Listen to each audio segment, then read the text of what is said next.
Le grand-père et la boîte de tomates. L'histoire qui va suivre m'a été rapportée par un abonné du Congo-Brazza. Voici son témoignage. Mon père devait se rendre à Brazzaville et avait pris le bus. Dans le bus, il était assis à côté d'un vieux monsieur. Alors qu'il s'apprêtait à traverser un pont, le bus fut arrêté par la police. Les policiers firent descendre tous les passagers et leur demandèrent de fournir leurs pièces d'identité.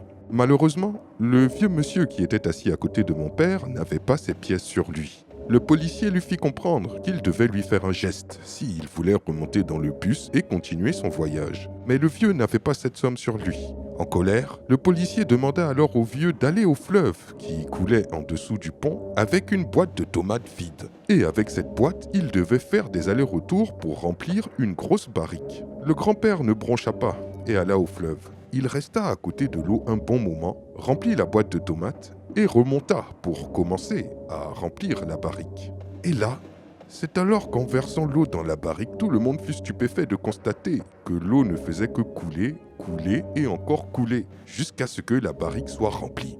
Juste en ayant rempli cette petite boîte de tomates une fois, il avait pu d'un seul coup remplir la barrique. À peine eut-il terminé ce prodige que le policier piqua une crise et commença à s'excuser auprès du vieux. Le grand-père lui dit alors que cela lui apprendra, à lui et ses collègues, à ne plus extorquer les pauvres gens comme ils le font. Quelle histoire incroyable! Dites-moi ce que vous en pensez dans les commentaires et je vous dis à très bientôt pour une nouvelle vidéo. C'était Takashi J numéro 1 sur les histoires mystiques de l'Afrique.